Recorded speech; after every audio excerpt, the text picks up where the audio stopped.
Go on, I got this. We'll get it. Okay. Okay. We're speaking with author Doug Broad. The book is They Just Seem a Little Weird.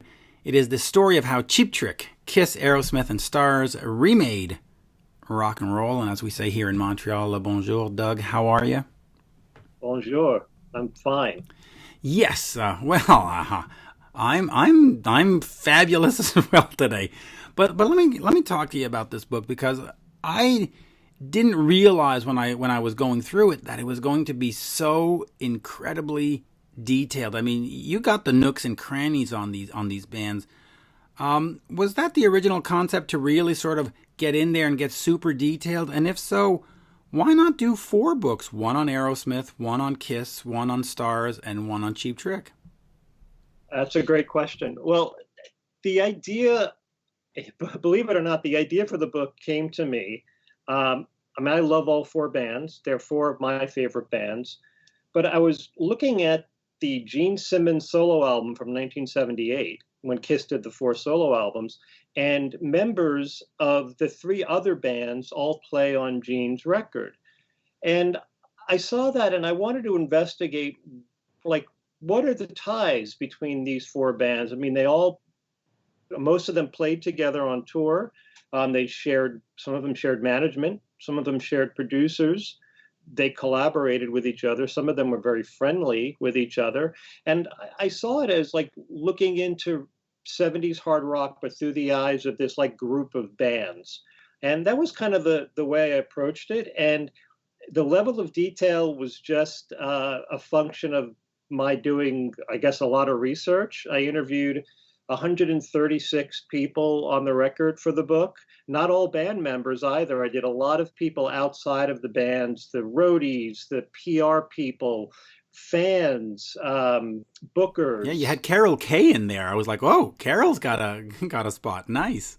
Yeah. So, and then I also interviewed a lot of, the the other players that, Cheap Trick's two of Cheap Trick's touring keyboardists, collaborators on some of these records. So, I wanted to sort of look at these four bands and really get to what the relationships were. When you're looking at this, because I look at the title and I see Cheap Trick and I see Kiss and I see Aerosmith and I go, yeah, those define sort of American hard rock.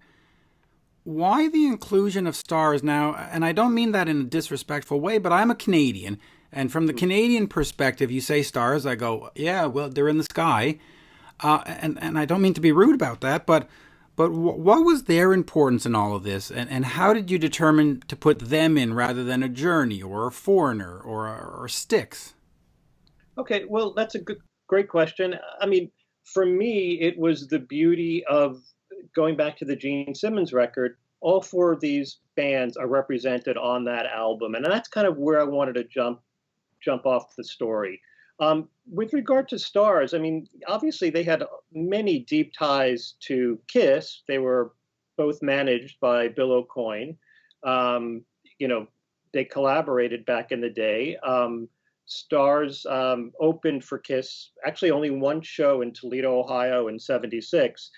But and then it's funny, and funnily enough, Richie Rano, the guitarist from Starz, ended up running the New York, New Jersey Kiss conventions um, throughout the late '80s and '90s and into the 2000s. So there are some really deep, interesting ties there.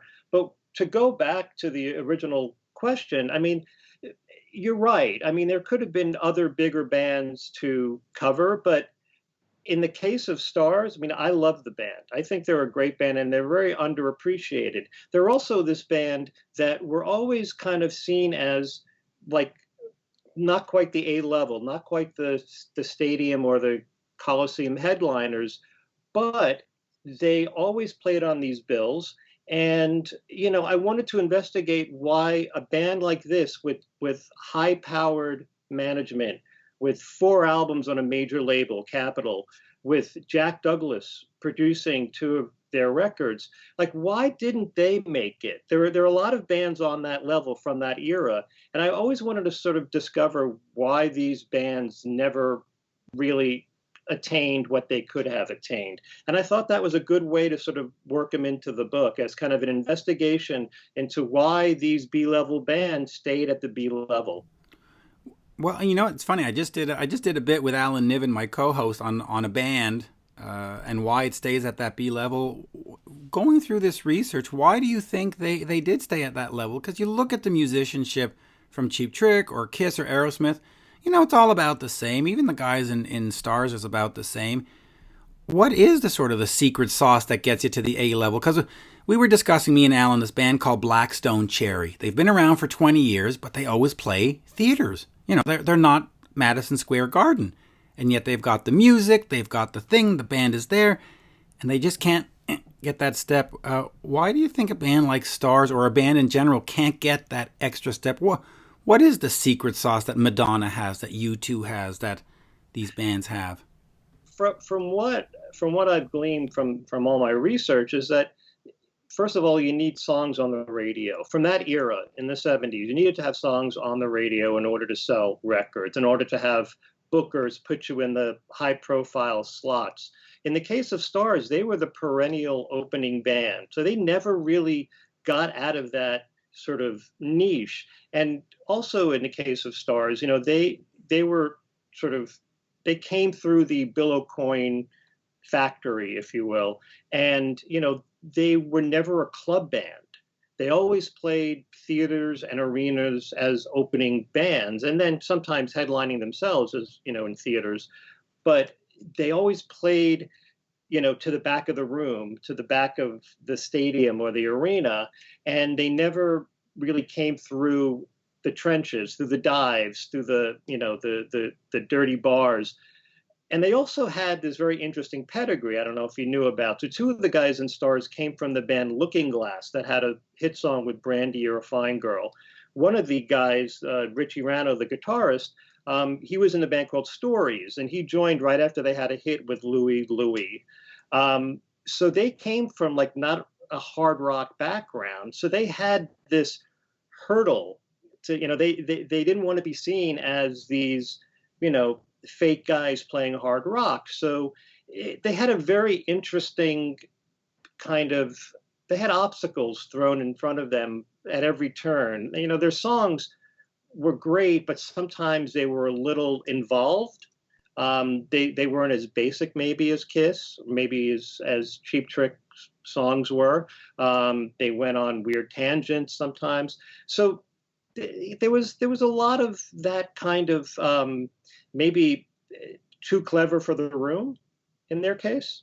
It could be. Now, what was the quote that I read about Kiss that came out of this? It was they made they made dumb music for smart people, something like that. They were smart guys making dumb music Right. for smart people and dumb people too. That's kind of funny. I love that quote. You also get in here, and you're going to talk about somebody that I've been friends with for a few years, Alan Schwartzberg.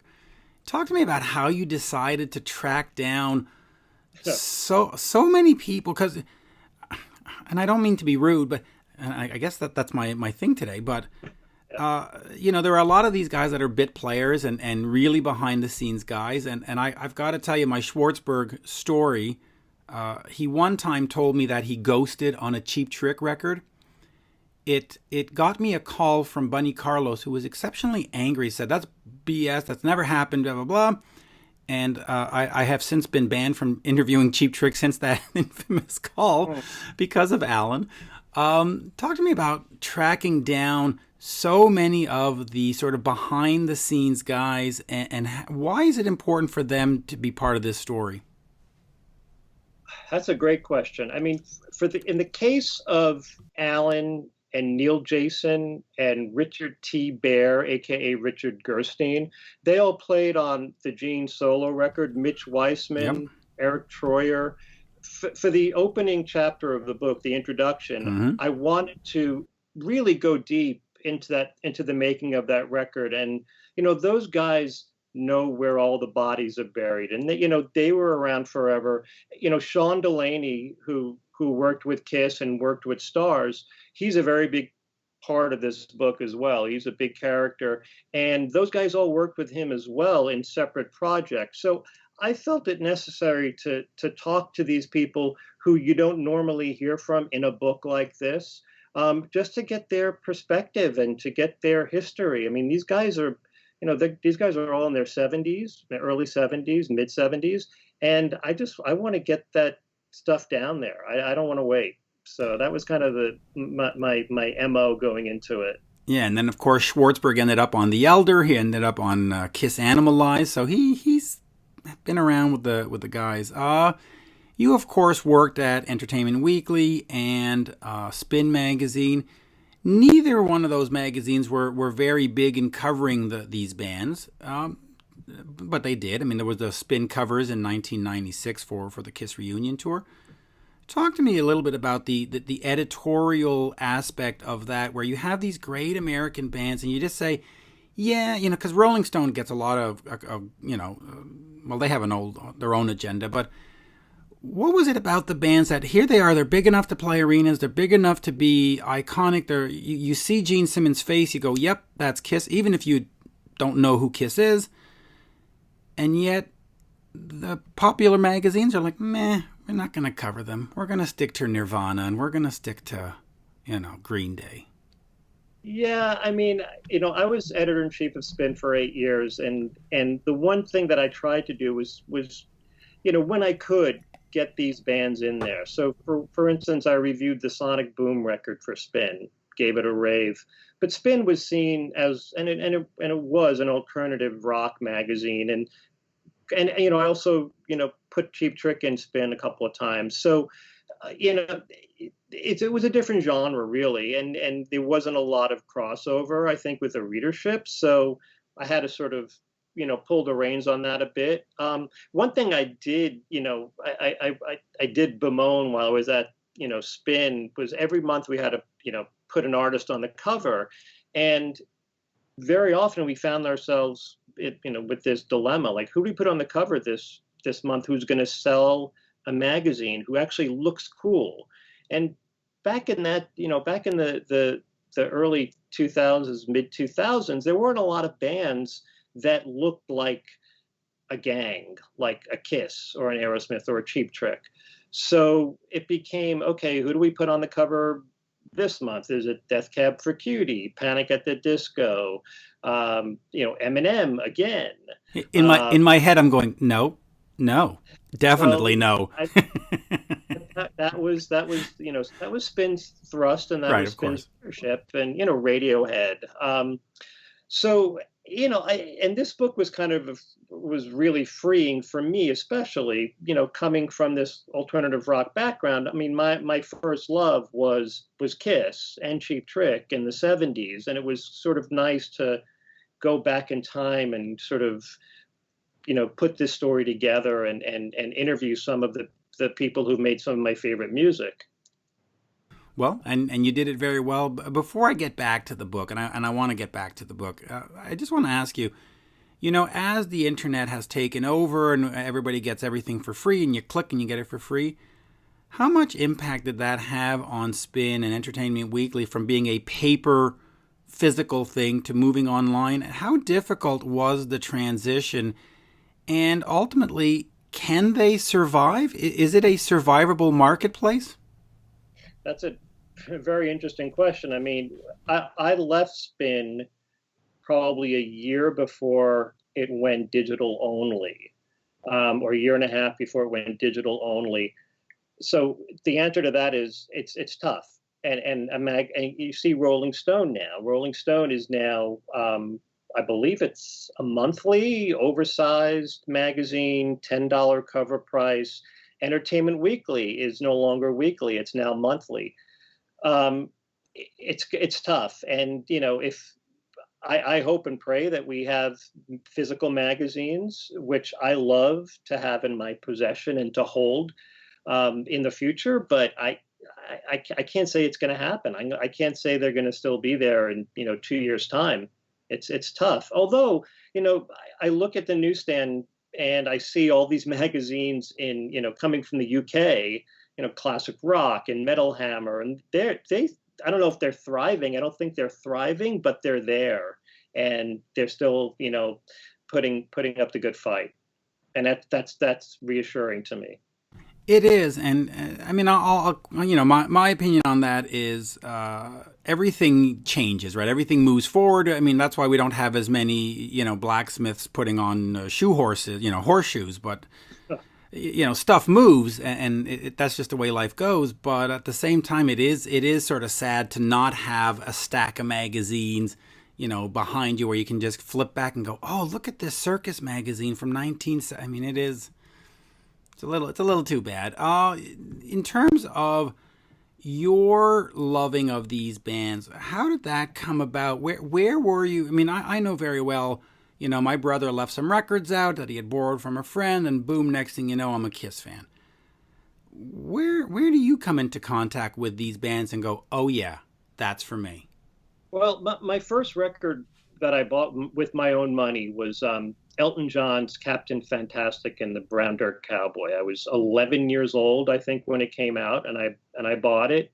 And then I think it was just around that time, or maybe a little earlier than that, I had seen Gene Simmons on the Mike Douglas TV show in New York.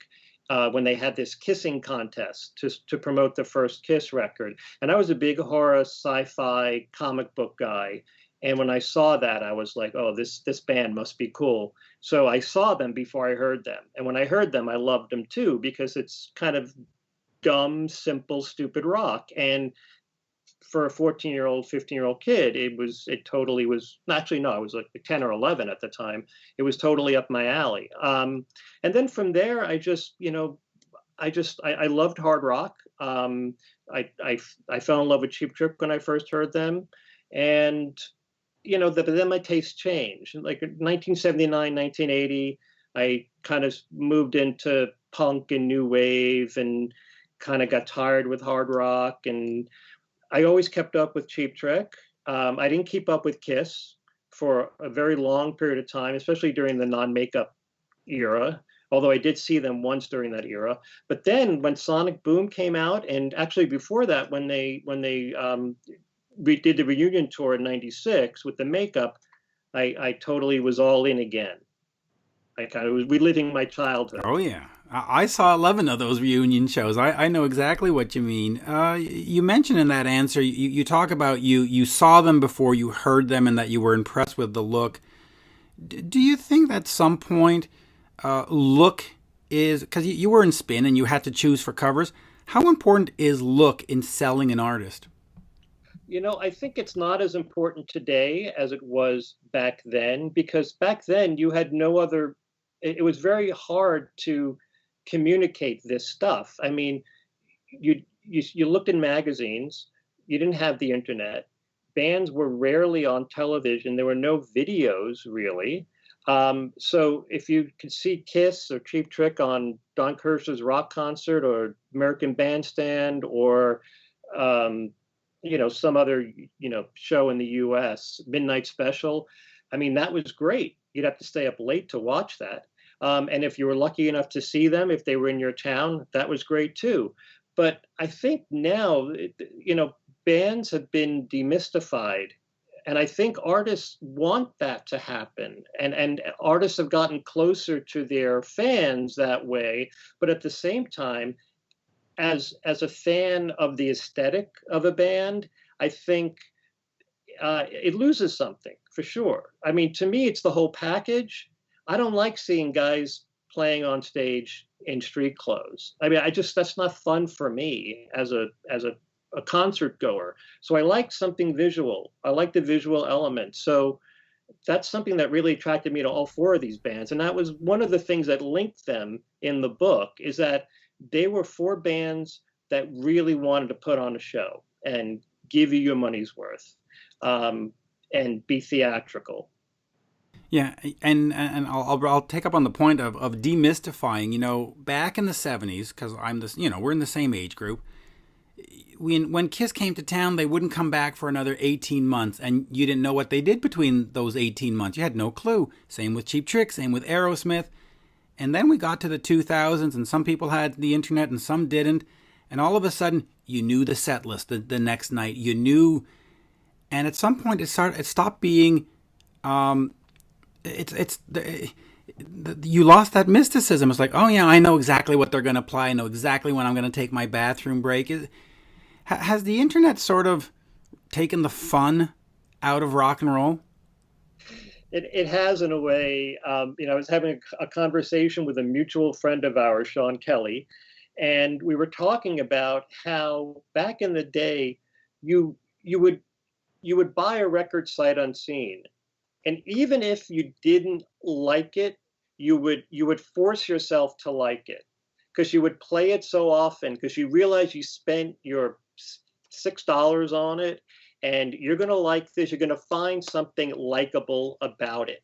And that's kind of how I approached a lot of my music back then. And you had to, because you didn't have a lot on offer. You didn't have Spotify, streaming every album ever recorded or every song ever written. So you had to make do with what you had. You had the radio, but you couldn't control the radio. You had to take what they gave you. So you ended up, spending, working an hour or two to earn enough money to buy an album, and God damn it, you're going to love that record. Yep. Oh, I know. You're going to something about it. I know exactly what you mean. There's a lot of albums that like Van Halen 3, people always, poo-poo all over it. And it's like, for me, at the time, I had a job 40 minutes away, so 80 minutes back every day. And it was the only album I had, so I listened to it all there and back. And I love it to this day. And people go, oh, yeah, how do you? It's like, no choice, Right. Let me get back to the book for a second. As we go through the book and the term frenemies, which I'm not a big fan of, comes up, but they love each other because they're road warriors together, and then they get a little bit of success and they kind of hate each other, and then they get over it and they come back and be like, oh yeah. Talk to me about that. And did you notice as you were interviewing people that there were still maybe some rivalry there and still a little bit of jealousy and, hey, we should have been bigger and we should have been better and you shouldn't have cut our power in that show in 19... Did you get a sense of that? There's a little bit of that in two instances. I mean, with Kiss and Aerosmith early on in 74, when they did two shows together, there was a lot of tension between the road crews because Kiss had these extraordinary demands for their stage set. And also, Aerosmith admittedly were kind of intimidated by Kiss's show. They saw Kiss put on this big circus performance, and then Joe Perry is famously quoted in his book, saying we have to dress like clowns now to get noticed, because he saw the audience response to Kiss versus the audience response to Aerosmith. So although he had remained friends with Kiss for a long time and even played on Gene's record, Steven Tyler never really liked Kiss, and he's always said that. And, at one point there was a knife fight at one of the shows between the road crews, and Steven was like, I'm done. It's like, that's kind of the last straw for me. So he kind of checked out, never wanted to do anything with Kiss again. And then they famously did their tour in 2003. 2003, the World Domination Tour, and Proximus Maximus. Yeah, and that's the Smith name for it. So they went ahead and did that, and that team up was apparently beset with technical issues and problems, and then Steven and Joe started trash talking Kiss in 2009, 6 years after this tour. And then Paul Stanley, bit back in a radio interview. And when I interviewed Paul for the book, there still seemed to be a little residual, we love all the guys in Aerosmith, but there's always that one guy who, for whatever reason. So there appears to be still a little bit of residual antagonism, if that's the right word. And Aerosmith cut the stage for Kiss. They weren't allowed to use the ego ramps, and that was a major issue for Paul, not being able to go running up that ramp. And I don't know. And also, Aerosmith insisted that they go out with 3 original members at that time. So they had to sort of recruit Peter back into the band. So, there was I don't, I think Kiss had to swallow some pride maybe, or bite some bullets in order to do that tour.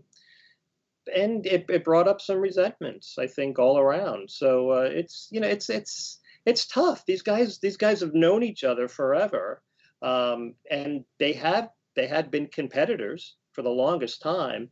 So, and then you get into the whole, and this is something that I point out in the book. There's like this whole butterfly effect, something that sort of a small thing that happens, maybe small, early on, ripples into this big event. So Paul and Desmond Child collaborated on "I Was Made for Loving You," and then Desmond wrote a lot of songs for Kiss when they took their makeup off. And at some point, Paul recommended that Desmond work with Bon Jovi, because Paul was asked to work with him. He said, "No, you should get Desmond to work with you." And Desmond worked with Bon Jovi. And then from his work with Bon Jovi, making Bon Jovi these multi-platinum stars, he got work with Aerosmith. So, and he basically helped Aerosmith, have this huge renaissance and this huge resuscitation. So, you can kind of blame Paul for Aerosmith's later success in a way. So there's all that kind of intertwining of fates and successes. Yeah, it is a fascinating story. I sort of touched upon this before when I asked you this question, but to me at that time, if I were going to do the Four Kings, I would have chosen Alice Cooper. Did Alice ever speak to you in terms of musically and performance, and why was he not included in this book? Well, it's funny, there a lot of people have asked me, why is Starz and not so and so, and he's up there with Ted Nugent. Someone said, a couple of people said Rush, but they're Canadian. They sound nothing like these bands, although they have, they toured with all of them. Alice was kind of a generation removed in a way, because he was there earlier and they were there earlier. And Kiss really kind of admittedly bit a lot of their act from Alice. I mean, Peter has said that, they wanted to do a band with four Alice Coopers, and they did. They were so blown away by seeing the $1 Billion Babies show at Madison Square Garden. But no, Alice he hovers over this story a lot. Unfortunately, I did not get to talk to him, despite trying and making requests. But that's the thing. There were a bunch of people who just didn't want to talk for the book, and I was able to get a few other people to supplant them. But it was some of that was difficult. Some of that was difficult. Now, I noticed that you spoke a lot to Tom Worman. Tom, I love Tom. I've stayed at his house. He's a great person. Cheap Trick have, over the years in interviews, discounted his importance to the band. You're a fan, so let's go just mano a mano, fan to fan. Do you think that Tom Worman did a great job producing those Cheap Trick records? I do. Yes. I do. I love In Color. I think Bunny told me that it sounds like cardboard, and I understand that, because it sounds thin compared to the first album, which is like full on, like live, in the studio, raw rock and roll. But Tom is very candid with me. He says, listen, they could have made that first record over and over again with Jack Douglas or someone else, but they would never have sold a shit ton of records, because they wouldn't have a song on the radio. And Tom, who hadn't really produced before, he worked on a couple of Ted Nugent records. He took the production reins for the second album, for In Color, and he said, my loyalty is to the record label, because I'm employed by the record label, and I need to give you hits through them. So that was his philosophy. I want to make you guys, ready for the radio. And while the second record didn't do it, the third record almost did. And then, then he did Dream Police, which basically, really exploded for them. And and it's funny because Tom Werman didn't really have a sound. I mean, that the first record he did with them was kind of, spare and lightweight. But then by the time you get to Dream Police, it's like a full on, like, full spectre production.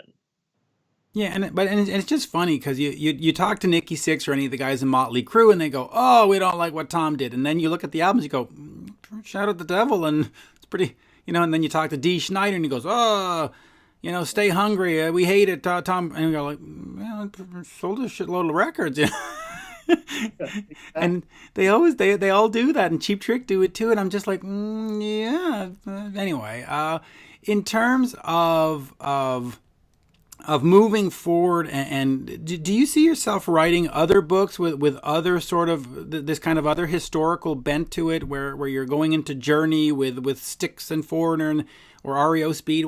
Do you want to have sort of a series of books where you're going to tell these intertwined stories?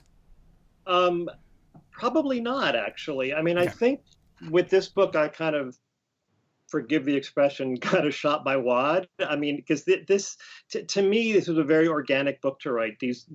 At least for me, these four bands were very interconnected, and the discovery in doing the research was really fulfilling for me.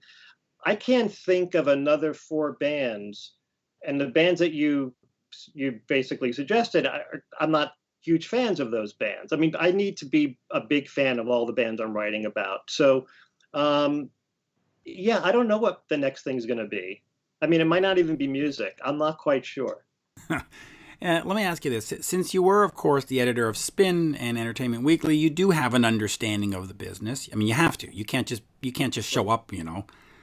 How do you see the pandemic playing out for bands that are on tour? Because the head of CAA says we're looking at fall 2021, which of course means no summer tours, no summer sheds, no whatever festivals. And of course, you're also looking at 18 months of idling. How do you see the industry roaring back? Can it roar back? Does Live Nation survive? That's a great question, and I think, all things being equal, I think these, at least the artists who want to roar back, will try to roar back. But it's not just the artist, it's also the venue. And venues are closing all over the place. At least the smaller venues are.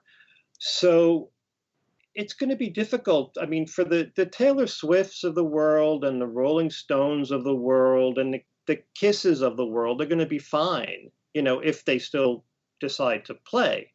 But for those, mid-level bands and bands just starting out, I mean,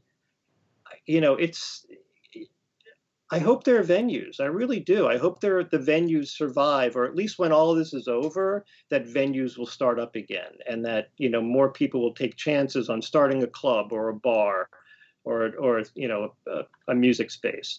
So I'm the hopeless optimistic. I think it's gonna. I don't know about roaring back. I think it's gonna take baby steps back.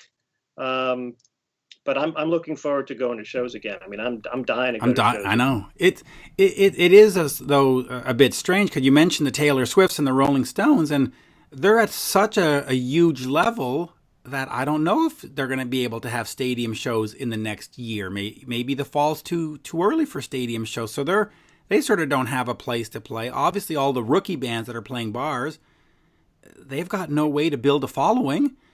So right. You've got these B-level bands that sort of exist, but they're B-level bands, so they might not financially be able to exist. It is a tragedy upon a tragedy. I just, and if I was an investor, we know that we had SARS and MARS and bird flu, and there's another one coming. I might look at it and say, you know what? I don't want to spend $1 million to start up this club because it might not be here 6 months after. Yeah. And the other thing that's killing it is, bands who you'd think could take this opportunity for quote unquote downtime and really explore their art and write songs and rehearse. They can't even do that. I mean, you can do it maybe over the computer, but it's not the same as being in the same room as your buddies and rehearsing and coming up with stuff and jamming. So even the art, the creativity is being turned on its head as well. Yeah, there's only two good things that are going to come out of this: innovation. At some point, somebody's going to say, we got to do something different, and we'll have some kind of innovation. And I think some of the bands, the Elton Johns and the Kisses, and all these bands that have announced reunion tours, I've spoken to some of the not Elton John, but some of the other ones, and they're just like, you know what? We've been sitting around doing nothing, and we realize that we're going to be sitting around doing nothing for 20 years if we retire. We're going to extend it. So we might get some of these older bands giving us a bonus 3 or 4 years. But other than that, oof, oof, you know. No, I hear you. I hope the trend changes, but we'll see. Anyway, on that, They Just Seem a Little Weird is the book by Doug Broad. You can go get it. It's a Hachette book. We love Hachette up in Quebec. And on that, merci beaucoup. An absolute pleasure. Same here. Thank you, sir. Thanks for having me on. Absolutely.